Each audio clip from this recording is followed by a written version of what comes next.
Labubu designer toy. This is a Labubu. Where's my yellow kitty? За сайн уу манайхаа та нартай энэ өдрийн мэндийг хүргэе. За энэ удаагийн дугаараар би та бүхэндээ Labubu гэх чихмэл тоглоомын талаар ярьж өгөх бэлтгэсэн байгаа. Магадгүй бид нэр энэ тэнд одоо ялангуяа сошиал медиагаар бол зөндөө харж ирсэн. За тэгээд энэ тоглоом яг хаанаас гаралтай, яагаад юм олон хүмүүсийн анхаарлын төвд орсон бэ гэдэг талаар нь товчхон ярьж өгье гэж бодсон байгаа. За тэгээд шинэхэн дугаартай тавтай морилно. This is a Labubu. 2015 онд Хонконг гаралтай уран бүтээлч Кэсинг Лунга анх хүүхдийн цуврал одоо номдоо зориулаад энэхүү дүрийг болохоор бүтээжсэн. За дүрийг яг хаанаас анх одоо олж аваад санааг нь гаргасан бэ гэхээр ерөнхийдөө хойд Европын домгоос болохоор санааг нь авч энэхүү дүрийг бол бүтээжсэн. За Кэсинг Лунгийн хувьд болохоор Хонконгт төрсөн, харин Нидерландын Утрехт өссөн, харин нэг одоогийн байдлаар болохоор Бельги улсад амьдардаг юм уран бүтээлч аа. За түүний хэлснээр болохоор ерөнхийдөө Nordic Midden буюу хойд Европ, Норвеги, Швед, Дани, Исланд гээд эртний одоо Герман ухс садны арт түмнүүдийн шүтлэг домог үлгэрүүдээс ерөнхийдөө санаа авч энэхүү дүрийг бол бүтээсэн гэдгээ хэлсэн байдаг. Ер нь бол яг ямар ч юм ингээд олон хүмүүсийн анхаарлын төвд ороод олон саяараа борлогдоод ирэхээрээ ямар нэгэн байдлаар муу болон сайн тийм зүйл бол заавалчгүй түүнийг дайрч гардаг. За үүний айдлаар ингээд Labubu худалдаж авсны дараа нүдэн хөдлөөдсэн ч гэдэм үү гэл янз бүрийн зүйл цахим орчмоор бол яваад байгаа. Ялангуяа TikTok дээр бол янз бүрийн бичлэгүүд явж байгаа. Бараг 1.9 сая хүн Labubu-тай холбоотой бичлэг олон нийтийн одоо цахим хуудасаар бол нийтэлсэн байдаг. За тэгээ яг ямар зүйлтэй ингээд холбож тайлбарлаад байгаа юм бэ гэхээр Базузу гээд нэг тийм бурханлаг чөтгөр юм уу эсвэл чөтгөрийн дүртэй бурхан гэх юм уу нэг тийм зүйл байд юм байна л да. За энэхүү зүйлтэй энэхүү одоо сахиус гэх юм уу энэ зүйлтэй ерөнхийдөө холбож тайлбарлаад байгаа. За Базузу нь болохоор Вавилоны эртний соёл буюу манай эртний өмнөх 1-р мянганы үед чөтгөр маягийн тийм бурхан гэж үзэжсэн зүйл байгаа. Нэг басндаа тэр үед амьдарч исэн хүмүүсийн дунд бол сахиус нэг өсний шүтлэг нь байсан гэсэн үг. За тэгээд муу мухайг илэрхийлдэг хэрнээ хамгаалагч одоо шинжтэй. Ер нь бол хоёрдмол шинжтэй. Чөтгөр юм шиг мөртлөөсөө бас хамгаалдаг одоо сахиус бурхан гэж өргөд явдаг гэсэн байна. За тэгээ өнөөгийн Иракийн тэр орчим нутагчжсэн арт иргэд болохоор муу зүгийн салхины одоо чөтгөрүүдийн хаан гадаад төрхийн хувьд нэг тийм хүн биетэйч гэсэн амьтны шинж чанартай, арслан эсвэл одоо нохоон толгойтой, том нүдтэй, шүдээ ярзаалган амаа ангасан дүр төрхтэй, за бүрэгдийн сарвуу хилэнцэн сүүл даалгавчтай, хөвчлэн ер нь баруун гараа ингээд өргөсөн тийм байдалтайгаар дүрслэгддэг гэж үзэжсэн ба. Тэгээ хүмүүс ер нь ингээд Базузуг чөтгөр юм шиг мөртлөөсөө тухайн байдлаар юу гэдэг өвчин, тахал муу ёрын сүнснүүдээс хамгаалахын тулд бол шүтдэг гэсэн. За Базузугийн дүртэй одоо сахиусыг зүүдэгч гэдэг юм уу эсвэл бол одоо нэг жижигхэн баримлыг нь гэртээ байрлуулдаг ч гэдэг юм уу нэг өсөндөө ингээд хамгаалах сахиус маягаар ингээд хэрглэж ирж исэн гэсэн үг. Эртээр үед болохоор яг уу Базузуг ингээд айгүйх сахиус юм шигээр хүлээж авч ирсэн бол орчин үед болохоор үүний ойлголтыг яриа жоохон уруу байдлаар ашигласан гэж хэлж болно.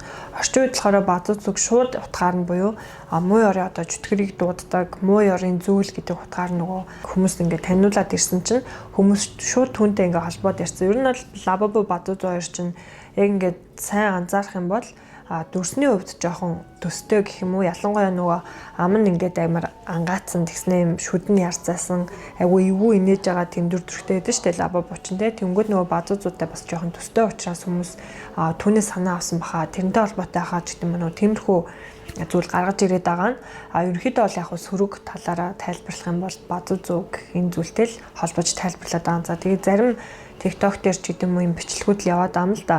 Юу гэдэг нэг охин ингээд Labubu худалдаад авсан чинь тухайн тэр нөгөө Labubu-гийнх нь нүд нь эргэлдээд тэр охиныг ингээд хараад байсан гэдэг юм уу те тэнгууд ээж нь тэр шууд гаргаад шатаад гэдэг юм уу тэнгуудаа тэр бичлэгийг нөгөө TikTok дээр тавингууд хүмүүс өө нэрээ бас те биэнд нь ингээд тухайн тэр чихмэл тоглоом дотор ингээд чөтгөр сүнс янз бүрийн муу мухай зүйл орчдсон байх гэдэг юм уу тиймэрхүү зүйлийг гаргаж ирээд яриад байгаа байхгүй захим орчин ерөнхийдөө ингээд сайнтай муутай зүйл байнга л явж идэг штэ. Тэрний нэг адилаар тиймэрхүү зүйл гарч ирж байгаа юм. За тэгээ Labubu анх болохоор 2015 онд Monsters гэдэг одоо мангасууд гэсэн нэр тийм дөрүүдээр бол танилцуулагдчихсан. За тухайн болохоор Have to Work гэдэг нэг Хятадын компани бол үүнийг үйлдвэрлэж байсан юм байна. 19 онд болохоор Pop Mart компанид бол хамтарч ажилласан нь Labubu илүү одоо өргөн танигдаж алдартай одоо болгосон гэж үздэг юм байна л да. Labubu одоо цуглуулдаг юм хүмүүс байд юм байна. Одоо цуглуулагчид гэх юм уу те. Тэнгүүд тэр хүмүүсийн дунд Pop Mart-тай хамтарч ажилласан нь нэр хүндэд нь бол масар их одоо нөлөөлсөн гэсэн үг. Labubu-г илүү их одоо цуглуулахыг хүссэн, илүү худалдаж авахыг хүссэн. За ер нь Pop Mart гэдэг энэ компанитай хамтарч ажилласнаар ерөнхийдөө Labubu ийм маш олон мянгаараа олон саяараа ингээд зарагдах нөхцөл бүрдсэн гэж одоо ойлгож болох юм байна. За анх болохоор Labubu нь Pop Mart гэдэг худалдааны компанид бол үйлдвэрлэгдээд зөвхөн одоо тэнд бол борлуулагддаг гэсэн. Ер нь бол Хятадаас гаралтай юм чихмэл тоглоом байгаа. 100% одоо полистирол бол хийгддэг. За 2025 оны байдлаар Labubu нийтдээ 300 гаруй одоо өөр төрлийн дүрстэйгээр гаргасан. Одоо хэмжээнээсээ хамаарат ер нь бол үнэн нь өөр. Жишээлбэл бол 8 см-ийн хэмжээтэй ваниль дүр нь болохоор $15, харин 79 см-ийн мега хувилбар нь болохоор $960 хүртэл одоо үнэлэгдэжсэн. За тэгээ энэ оны буюу 2025 оны 6 сард Бээжинд болсон одоо анхны албан ёсны дуудлага худалдаан дээр 1.2 м өндөртэй гацуур тийм ногоон өнгөтэй Labubu тоглоомыг $170,000 худалдаалсан. Гэхдээ боддоо $170,000 зүгээр нэг томруулсан чихмэл тоглоом худалдаж авсан байх нэ. За Labubu ерөнхийдөө энэ нэг асар их том одоо амжилтанд хүрсэн хамгийн гол шалтгаан нь бол энэ Pop Mart гэдэг компани байгаа.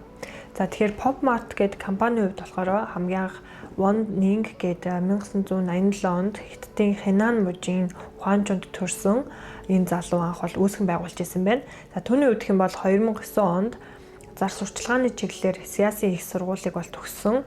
Магистр болохоор менежментээр 2017 онд Бээжинд төгсөөд за мөн Цинхуа их сургууль санхүүчээр одоо төгсөжсэн ийм санхүүж менежментийн ухааны одоо ийм мэрэгчлээ юм залуу хамгийн анх Pop Mart-ыг бол үүсгэн байгуулж ирсэн байна. За тэгээд Won Ning-ийн хувьд болохоор Японы нэг тийм автомат машинууд байдаг шүү дээ. Тэгээ хүссэн юм худалдаад авчдаг тийм автомат машинууд. Тэр машинаас өнөхөдөө хамгийн анх санаа нь төрөөд тэгээд энэ хүү одоо Pop Mart гээд олон төрлийн бүтээгдэхүүн борлуулдаг дэлгүүрийг бол Бээжингийн нэг дүүрэгт хамгийн анх бол нээж ирсэн байна. Pop Mart-ыг үүсгэн байгуулсан одоо энэ залуу маань маш олон уран бүтээлчдтэй бол хамтарсан. За жишээлбэл Labubu-г үүсгэн байгуулсан уран бүтээл. За тэгээд дээрэс нь Kenny Wong гэдэг бас нэг Хонконгийн аягүй алдартай уран бүтээлч юм билээ. Эднэртэй ерөнхийдөө хамтарч ажилласан. За энэ нь бол ер нь Pop Mart-эгч тэр тухайн уран бүтээлчдийн гоё одоо тэр чин зургнууд байгаа шүү дээ. Тэднийг ингээд хүүхэлтэй чихмэл тоглоом маягаар ч юм уу цуглуулгын маягаар ч юм уу те ингээд зах зээлд одоо нийлүүлж эхэлсэн байгаа. За энэ нь бас нэг маркетингийн арга гэж юу нь бол ойлгож болно. Яагаад тэгэхээр ямар нэгэн алдартай уран бүтээлчтэй хамтарч ажиллана гэдэг чинь тухайн одоо уран бүтээлчийг дэмждэг, тухайн уран бүтээлчийн одоо бүтээгдэхүүнүүдийг зургийг нь за магадгүй одоо юу гэдэг нь те зураг үзэсгэлэнгийн байнга очиж үздэг ч гэдэм үү, зургийг худалдаж авдаг хүмүүс ч гэдэм үү, сквал зүгээр цахим буцаад дэмждэг хүмүүс ч гэдэм үү, иймэр хүмүүс байгаа шүү дээ. За тухайн уран бүтээлчтэй хамтарч ажиллана гэдэг чинь тэр уран бүтээлчийн шүтдэг, тэр уран бүтээлчийг дагдаг хүмүүс нь бас энэ чинь нөгөө Pop Mart гэдэг энэ компанид худалдаа авалт хийх боломжтой болж байгаа байхгүй. Тийм учраас маш олон уран бүтээлчдтэй хамтарч ажиллаж исэн, маш олон тийм чихмэл тоглоом эсвэл цуглуулгын тийм тоглоомнуудыг гаргаж исэн. За энэ нь бол тухайн энэ Pop Mart гэдэг компанийг амжилттай авах бас нэг хөшөөрөг болсон гэж хэлж болно. Ер нь бол бас л нэг маркетингийн арга л та. За тэгээ Pop Mart компанийн хувьд болохоор гүйцэтгэх захирал Won Ning гэх энэ залуу нь болохоор компанийхаа 48.73%-ийг бол эзэмшдэг. Түүний хөрөнгийн байдал нь болохоор 21.1 тэрбум одоо $10 хөрөнгөтэй гэж үзсэн юм байна. За тэгтэл яасан гэхээр 2024 онд буюу одоо яг жилийн өмнө түүний хөрөнгө нь зөвхөн $1.8 тэрбум байсан бол ердөө ганцхан жилийн дотор 21.1 тэрбум болтлоо одоо өссөн байхгүй. Тэгэхээр энэ их одоо амжилтын ард бол ялцчихгүй ингээд Labubu эсвэл олон уран бүтээлчтэй хамтарч ажилласан нь бол байгаа. За тэгээд түүнийг болохоор бүгд найрамд Хятад ард улсын тэргүүлэх 10 тэрбумны жагсаалтанд багтсан хамгийн залуу хүн гэдгээр бол тодтогч бас авч үзсэн байна.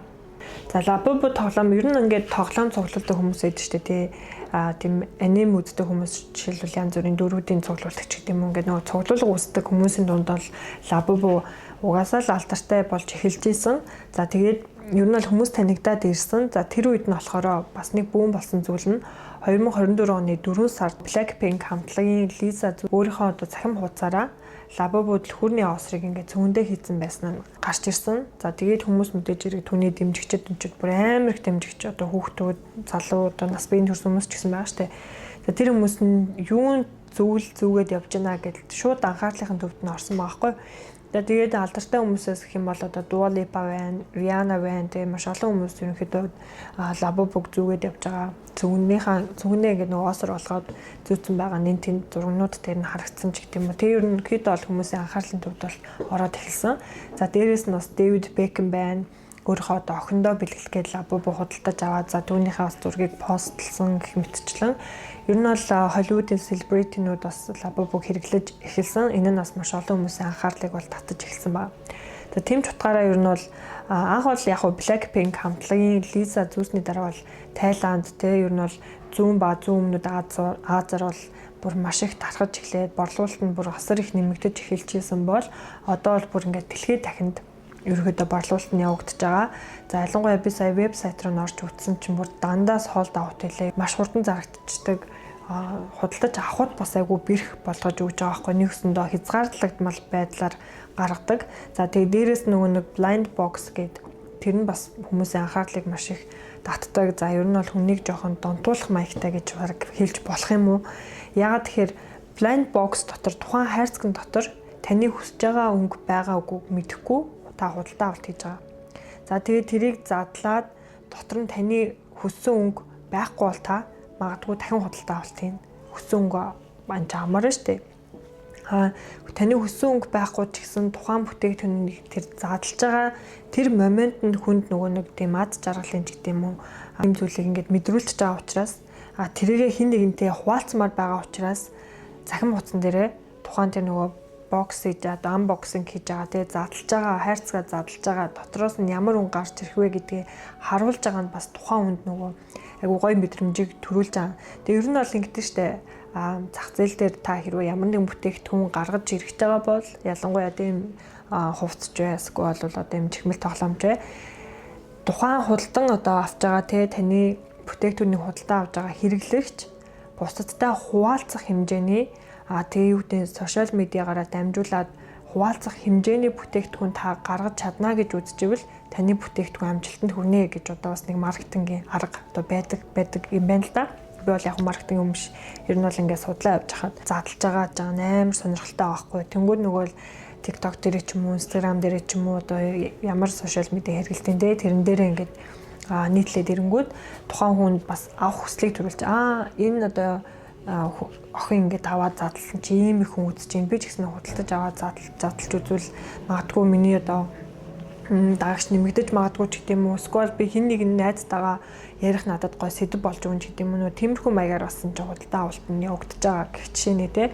Labubu-гийн ард бол угаасаа маш ухаалаг тэр маркетингийн дарга барил явж байгаа гэж ер нь бол ойлгож болно. За зарим улс орнуудад болохоор Labubu борлуулахыг ерөнхийдөө хориглоод эхэлсэн байгаа. Үүний дунд болохоор Оросын албаны улсын холбооны зөвлөл Labubu тоглоомын борлуулалтыг хориглох саналыг бол гаргасан. За тэгээд 2025 оны 7 сард буюу одоо өмнөх сард Иракийн Курдистан бүс нутгийн эрх баригчид Labubu хүүхэлдэйн борлуулалтыг аль бие усаар ерөнхийдөө хориглосноо зарласан байна. Яагаад тэгсэн бэ гэсэн чинь хүүхдийн зан төлөвт бол сүргөөр нөлөөлж гинэ гэж шүүмжлэл ерөнхийдөө ирсэн учраас үүнийг одоо борлуулахыг хориглосон гэсэн байна. За мөн Иракийн Эрбил хот орчмоос 4000 гаруй хүүхэлдэйг бол хурааж авсан. За яагаад хурааж авсан бэ гэсэн чинь айгу сонирхолтой. Тухайн хүүхэлдэйн дотор чөтгөрийн сүнс орсон байж болзошгүй гэсэн нэг тийм мэдээлэл гарч ирсэн байна л да. За тэнгууд шууд нөгөө Иракийн эрх баригчид арга хэмжээ авч эхлээд 4000 гаруй одоо тэр хүүхэлдэйг хурааж аваад ерөнхийдөө устгалд оруулсан гэсэн. Харин зарим улсуудад болохоор энэ нь бүр эсэргээр байгаа. Жишээ нь Тайландад 2024 онд болохоор Labubu тийм ад жаргал, эд баялаг авчирна гэдэгт бүр итгээд заяо. Тэнгүүтээ нөгөө буддын шашны сахиусуудынхаа нэгээр Labubu ерөнхийдөө бүтээж эхэлж байгаа юм байна Тайландад. Тайланд хүмүүс чинь тийм янтра шивэс гэдэг юм шивэс хэлэгдэм байл л да. Нэг өсөндөө ямар нэг муу мухай зүйлээс тухайн тэр шивэс нь тэр хүнийг хамгаалж байгаа гэсэн маягаар одоо тийм янтра шивэс хэлэгдэг.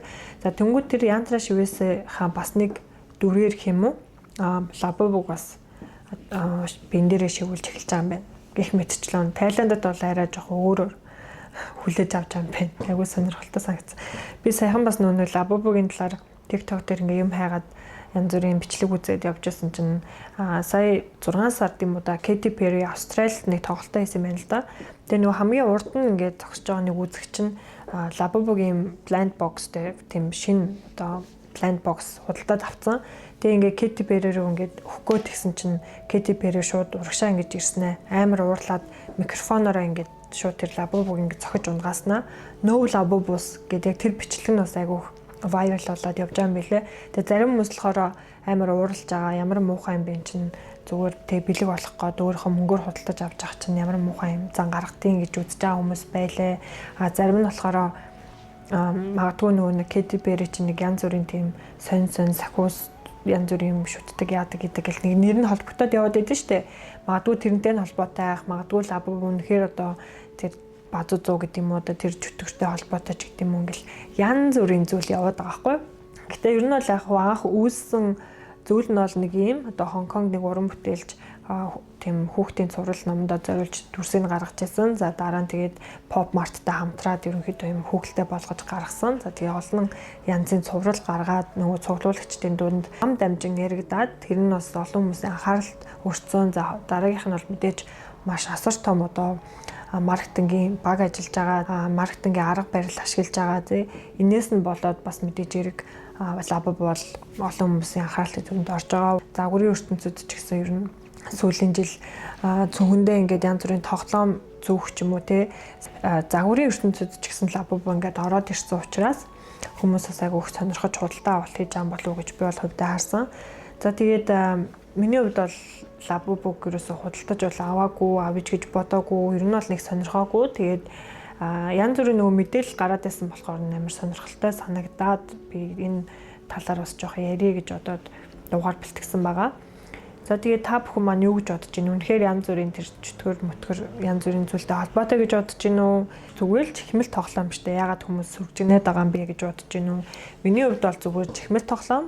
Тэгээд үнэхээр одоо зөв тактик ашиглаад маркетинг ашиглаад ийм их одоо борлуулалт хийж чадсан бахаа гэж бодож байна. Угаасаа энэ чинь хязгаарлагдмал хэн бүхэн нь очиод худалдаад авах боломжгүй учраас хүмүүс тэрийг авахыг одоо хүсэж байгаа гэх юм уу? Эсвэл үнэхээр цуглуулдаг, эсвэл үнэхээр таалагддаг. Одоо ямар ч байж болно. Эсвэл бусдыгаа дагаад худалдаж авч байгаа тий. Тэртээ тэргүй одоо бид нар чинь ийм маркетингийн болж угаасаа амьдарч байгаа. Сануучрахад 4 жил илүү нөгөө Дубай шоколад гэд гарсан штэ бүр баг идэж үзээгүй хүн байсан юм уу? Би бүр одоо хүртэл идэж үзээгүй байгаа заяа. Дубай шоколад гэд бүр энэ тэнд амар үнэтэй зарагдал хүмүүс бүр амар яриад одоо мэдгүй одоо тэгэл чинь бас л нэг маркетингийн арга байгаа штэ ард нь. Тэгэл нөгөө Stanley Cup билүү нэг юм мангар том нөгөө усуудаг нэг юу штэ сав тэр жишээлбэл бас амар том маркетинг одоо арга барил ашигласан гэх жишээ нэ. Тэр нөгөө нэг яасан бэлээ нэг TikTok дээр нэг viral видео авсан юм байна л да. Тэрэн дээр болохоор нэг эмэгтэйгийн машин шатаад тэгээд тэр машин дотор нь ганцхан шатаагүй үлдсэн байсан зүйл нь тэр Stanley Cup байсан бэлээ. Тэгээ ерөнхийдөө бас тэр нь амар viral маялуулаад тэгээ тэрийг бас худалдаж авахгүй хүмүүс ч хоорондоо ингээ муудалцаад тэгээ бүр хідэн цагаараа очрлох жишээ. За тэгээд энэ удаагийн дугаараа бол би юугаар өндөрлөж байна. Та бүхэн маань юу гэж бодсноо комент хэсэгтээ хүсвэл бичээрэй. Тэгээ хэдүүлээ дараагийн дугаараар удахгүй уулзъя. Тэр баяртай баярлалаа.